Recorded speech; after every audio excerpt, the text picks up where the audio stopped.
Cápsula número 1. El alcoholismo en los jóvenes. Hola amigos, los saluda Laura, su tallerista. Hoy vamos a comenzar con nuestro taller de Bicademy Alcoholismo en los jóvenes. Comencemos. Primero respondamos la siguiente pregunta.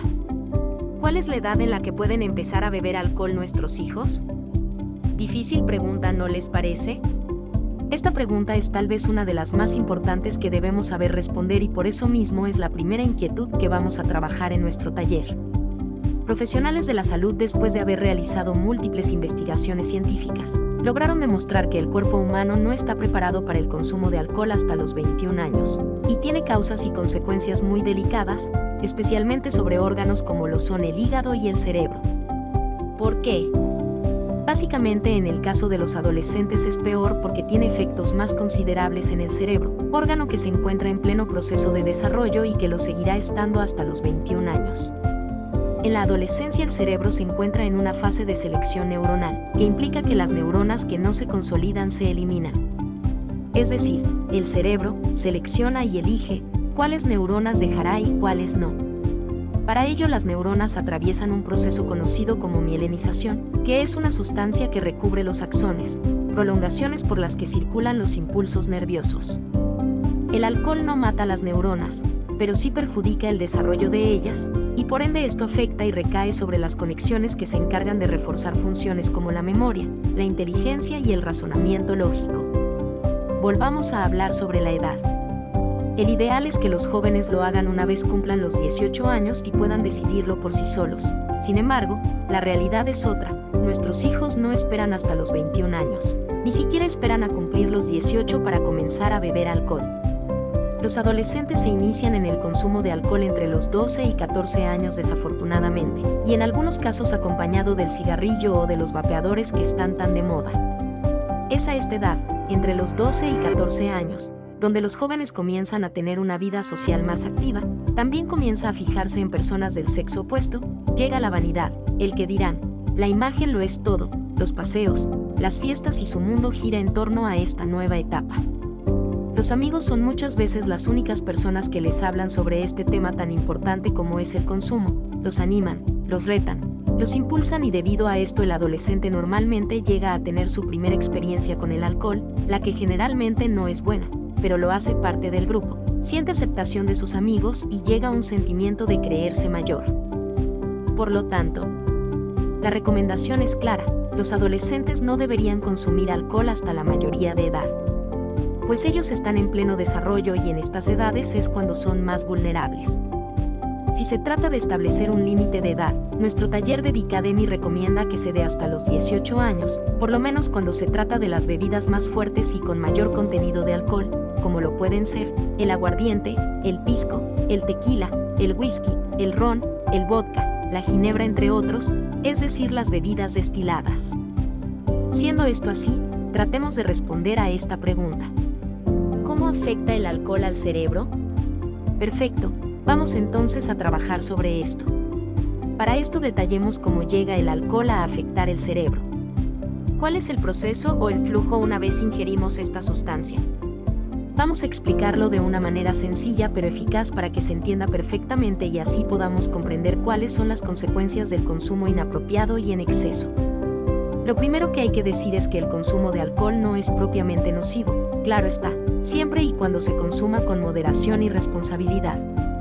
Por un lado, ayuda a la relajación, a sentirnos a gusto, a estar contentos en muchas ocasiones, pero en general nos hace pasar un buen rato, y por eso es por lo que en nuestra sociedad es tan normal su consumo. Sin embargo, no se puede generalizar, pues la relación que cada individuo pueda tener con el alcohol es diferente y depende también de muchos factores, los cuales analizaremos más adelante, pero mencionamos algunos por el momento. Por ejemplo, la edad de la persona que está consumiendo, el peso de la persona es también otra variable, la hora de consumo y si la persona está en ayunas o no, la frecuencia con que se tome, y así muchas más variables. Encontramos algunas personas que pueden llegar a ser más afectadas por el consumo de alcohol que otras, no solo en lo físico sino también en lo mental y psicológico, y aquí citamos algunos ejemplos como lo son las conductas que observaron de menores, el ambiente en que se criaron, las ocasiones en las que se consumía alcohol, la presión de sus amigos e inclusive pueden existir personas con predisposiciones genéticas o el ejemplo de sus padres o familiares. Lo siguiente que vamos a analizar en nuestro taller es que vamos a entender qué pasa en nuestro cuerpo cuando ingerimos alcohol. Lo primero es que nuestro cuerpo detecta las moléculas de etanol presentes. Estas partículas en su mayoría son metabolizadas por el hígado. Durante este proceso el cuerpo absorbe el etanol a través del estómago, el intestino delgado absorbe el 70%, el aparato digestivo el 20% y el colon un 10%. En el proceso de absorción, el etanol pasa al torrente sanguíneo y es aquí donde el cuerpo se encarga de llevar estas sustancias al cerebro. Todos sabemos que el cerebro es la torre de control de nuestro cuerpo. Desde aquí controlamos todo. Por esta razón es que debemos conocer su funcionamiento y cuidar de él. Cuando ingerimos alcohol, este tiene la capacidad de cruzar la barrera hematoencefálica, es decir, la frontera que separa el torrente sanguíneo del fluido que irriga al sistema nervioso. Ojo con esto, pues no todas las moléculas que están en nuestro torrente sanguíneo tienen la capacidad de traspasar esta frontera.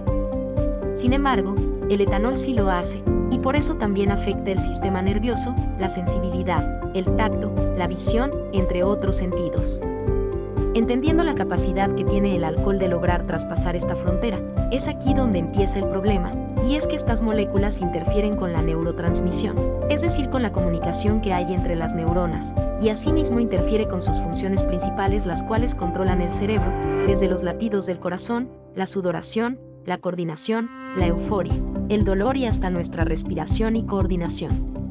Encontramos estudios muy importantes y profundos sobre el cerebro, que han logrado demostrar que hay receptores que son muy sensitivos al consumo de alcohol. Estos son llamados receptores GABA, y se encuentran en una mayor proporción en ciertas zonas del cerebro, como lo son la corteza cerebral prefrontal, el cerebelo y por último el hipotálamo. Este sistema GABA es aquel que promueve la inhibición. Por lo tanto, podemos concluir que, a mayor presencia de etanol en estos receptores, mayor será el nivel de inhibición del individuo. Pero entonces, veamos algunos ejemplos. Primero, todo está siempre relacionado a la cantidad y a la frecuencia del consumo. Asimismo entenderemos cuáles son los efectos y el área del cerebro que se ve afectada. Mencionemos algunos casos muy frecuentes de efectos del alcohol en el cerebro y su relación con el consumo. En primer lugar, hablemos del cerebelo. Es la estructura encargada de la coordinación y el equilibrio. Su función es muy importante, pero cuando ésta se ve amenazada por el exceso de moléculas de etanol en los receptores GABA presentes en él, se aumenta la inhibición y por ende se pierde la coordinación y el equilibrio. Por eso vemos que las personas en alto grado de alicoramiento caminan tambaleantes y se caen fácilmente, se vuelven torpes, muy torpes. Otro caso es cuando hablamos del hipocampo, el cual es responsable de la memoria, de guardar los recuerdos. Por lo tanto, cuando consumimos en exceso y afectamos los receptores GABA que se encuentran ahí, aumenta la inhibición y por ende se hace más difícil recordar. Aquí es donde en ocasiones se pierde la memoria y se hace imposible recordar lo que se hizo en estado de embriaguez. Muchas veces estupideces es lo que coloquialmente se llama borrar cassette. Hablemos ahora de la corteza cerebral prefrontal, la cual está encargada de la toma de decisiones, del buen juicio y del razonamiento.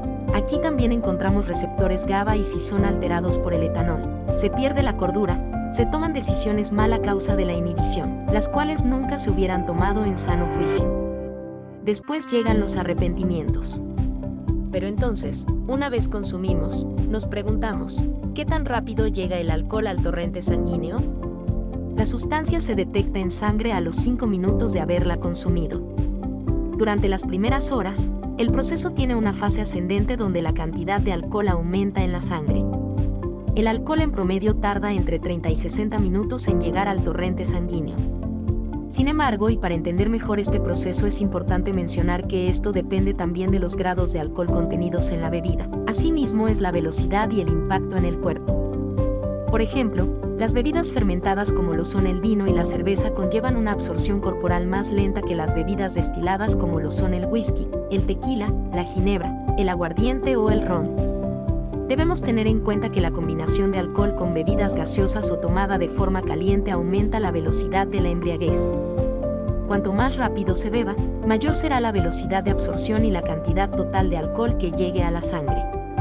¿Pero cuánto dura el alcohol en nuestro cuerpo? ¿Y cómo se elimina? El cuerpo humano normalmente es capaz de metabolizar esta sustancia en un plazo aproximado de 10 a 12 horas. Sin embargo, es importante mencionar que también esto depende de cada individuo y su metabolismo, así como de la cantidad de alcohol ingerida, de la clase de bebida y los grados de alcohol presentes en ella. Se debe tener en cuenta la concentración de alcohol que contiene la sangre, es decir, cuántos gramos de sustancia etílica hay por cada litro de sangre. También es importante mencionar que hay factores adicionales que influyen en este proceso y en el de su eliminación, como lo son la cantidad de alcohol ingerido y el nivel de grados de alcohol de las bebidas tomadas y la distribución temporal de dicho consumo. El sexo y la edad. Las mujeres pueden presentar mayor tasa de alcoholemia con la misma cantidad de bebida, principalmente si son jóvenes.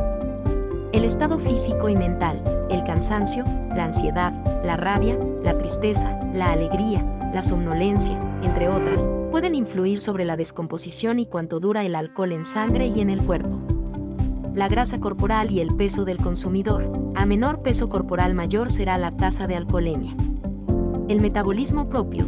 No toda persona asimila con la misma rapidez la sustancia alcohólica en su organismo.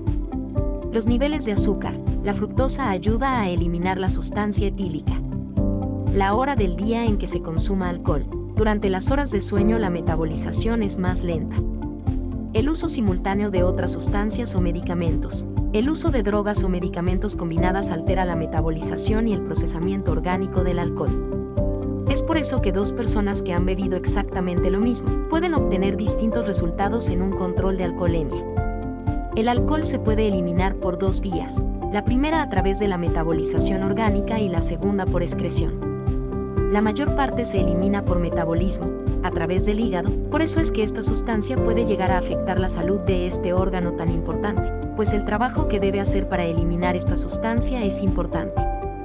En segunda proporción se elimina de forma pura a través de la orina, las heces, el sudor y la exhalación. Como conclusión de esta fase del taller de Bicademy, podemos decir lo siguiente. La edad recomendada para el consumo de bebidas alcohólicas en menores es que sea después de los 18 años. Asimismo, es fundamental que los padres tomen el liderazgo y aborden este tema con sus hijos a la edad de 12 a 13 años, que es cuando ellos van a comenzar a estar más expuestos. Así podrán contar con una información completa, pero sobre todo abrirá la puerta y dará confianza para tratar estos temas con sus padres de una manera normal, tranquila y sobre todo responsable. Recuerden que a los 12 años comienza a incrementarse la actividad social y es a la edad donde son más propicios a iniciar el consumo. La idea es poder llegar a esta edad con un conocimiento claro de los efectos que el alcohol produce en el cuerpo y a tenerle respeto, pues unos malos tragos pueden acabar con una persona, con su imagen, con su reputación y sobre todo con su salud y, por qué no, hasta con la vida. Con la comunicación abierta es posible abordar temas como son la presión social, la madurez, la aceptación por parte de sus pares y los retos que se imponen a esta edad.